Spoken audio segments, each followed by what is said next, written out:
Ever feel like you're barely keeping up, with the future, let alone like really understanding it? Yeah, tell me about it. Well, today we're going to take a deep dive into the work of Cosmin Dolha. Yeah. He's this tech blogger, really interesting guy who like gets AI and all its implications.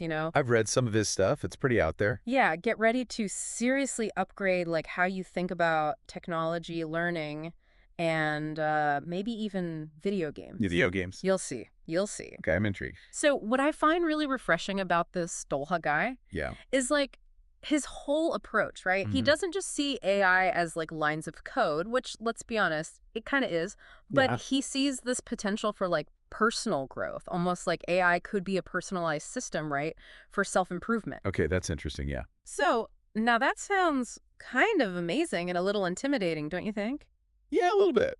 You mean like AI could be more than just a tool, almost like a companion for our brains. What does that even look like? Exactly. He calls it a multidisciplinary approach to holistic human development. Catchy, right. Yeah, very catchy. But anyway, So imagine AI like guiding your learning, tailoring it to your strengths, interesting. and even like nudging you towards better habits, better well-being. Like a personal coach? Yeah, like having a coach, mentor, cheerleader all rolled into one. Mm. So we're talking like next level self-help here. Sign me up. Well, hold on. But seriously, what about that whole robots taking over fear everyone has? You think that's a real concern? I don't know, but some people do. Where does our own agency fit in if AI is calling the shots on like our personal growth? Right, right. That's the big question, isn't it? It kind of is. Well, Dola acknowledges those concerns. He really does. Good, good. And that's where things get really interesting. It's not about like giving up control, it's Hmm. more about harnessing AI's power to like maximize our own potential. Oh, okay. I like where this is going. He even pictures, get this, a future city. What? Yeah, future city designed around this whole idea, like a perfect blend of technology and human experience, A whole city, like optimized by AI. That's a whole other concept. Right. Makes you think. It really does. And when I hear things like that, I just can't help but wonder, like, are we thinking big enough about what's even possible these days? That's exactly the kind of question Dola wants us to ask. He sounds like a very interesting guy, I gotta say. And it's not just about, sci-fi cities or whatever. It's about our everyday lives right now, like today, especially when we're talking about knowledge and how fast things change. Oh, absolutely. The speed at which everything we know becomes, like, obsolete. Yeah. It's honestly kind of terrifying when you really think about it. Doha actually gives, like, real examples, though, right? Like, how long before different types of knowledge basically expire? Oh, yeah, for sure. He has this whole thing about the half-life of knowledge. The what? The half-life of knowledge, he calls it.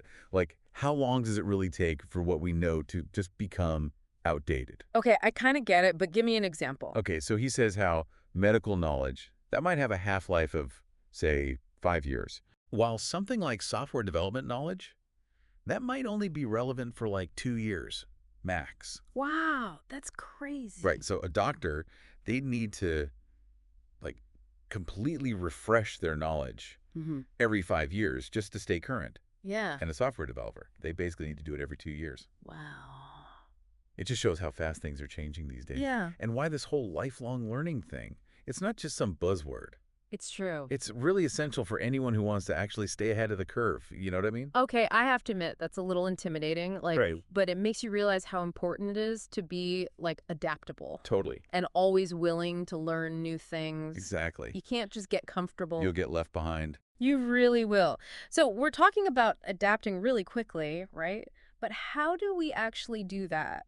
It seems like Dolha thinks tools like ChatGPT might be part of the solution.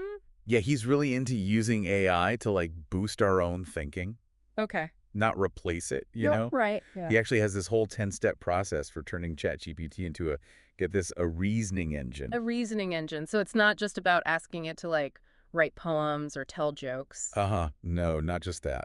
Although those are fun, I have to admit. Yeah, those are good. But there's more to it. Way more. Doltha says that if you use the right prompts and have a good system, Okay. you can use ChatGPT to like break down these complex problems, Interesting.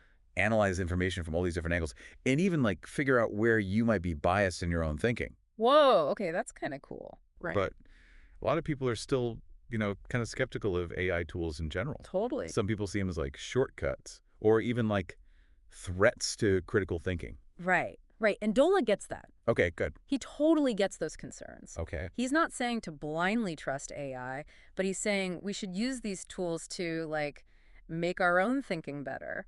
So in a way, we can kind of learn from how AI processes information. Yeah, like reverse engineering how to think better. Wow, that's wild. He even says we should try to imitate the way AI does things, Like what? like how it breaks down problems, analyzes data, all that. That is fascinating. It is, right. The idea of like taking cues from AI to become better thinkers. That's Dollhoff for you. That's like blurring the lines between student and teacher. Totally. And speaking of blurring lines, his article, what's it called? Breathing Life into Machines. Oh, yeah, that one. That one's about our weird fascination with like giving machines human qualities. Yeah, like those chatbots that sound so real, you almost forget they're not a person. Exactly. It's kind of creepy, actually. It's a very human thing to do, though, isn't it?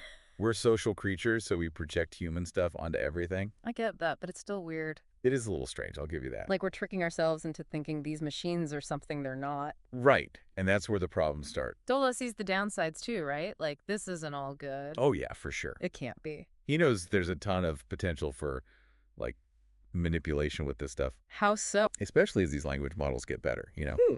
If a chatbot sounds like it's your friend, Right. you forget it's not actually feeling anything. Okay, good point. We have to remember that. We do. It's important. It's like, we need to be careful, set some boundaries. Yeah, set those boundaries. Remember, these are tools, not replacements for, real people. Exactly.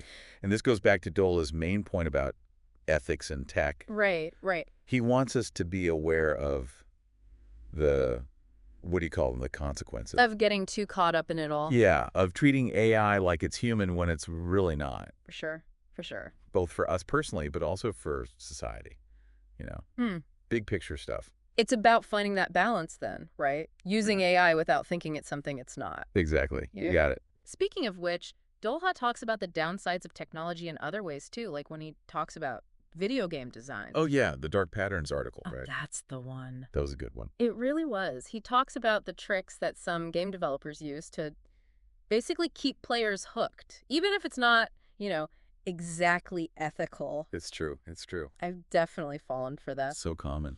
I never even thought about video game design as being manipulative before reading that article, but he's totally right. It's subtle. All those little things, the timers, the rewards, the constant need to collect stuff. Ugh, don't even get me started on the collecting. It's like they're preying on our brains. 100%. It's crazy. And he compares those dark patterns to what happens on social media, too.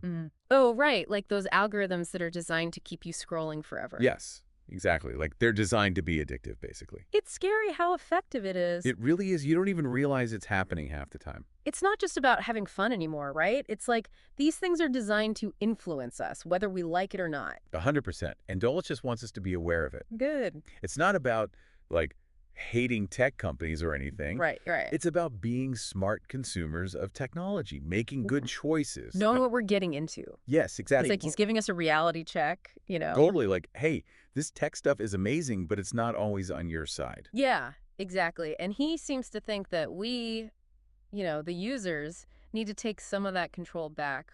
100%. It's not like throw your phone away or anything. Yeah. But just, like, understand it enough to make it work for you, not the other way around. And it seems like a big part of that, from what I've gathered reading his stuff, is like knowing what questions to ask. Oh, for sure. He talks about that a lot. Doesn't he? It's like a big theme in his work. Dola thinks that being able to ask the right questions, insightful ones, that's more important than ever these days. Which makes sense, right? When there's just like so much information out there all the time. It's overwhelming. It really is. You got to cut through the noise, figure out what matters. So it's less about like knowing all the answers and more about like being able to ask the right questions. 100%. And the cool thing is, Dola actually gives you tools to do that. Yeah. Yeah. He's not all talk. Oh, okay. Like what? Like, he has exercises and techniques to develop, like a questioning mindset, he calls it. Okay, can I like that? It's about approaching things with curiosity, not just trying to memorize stuff. So always be learning.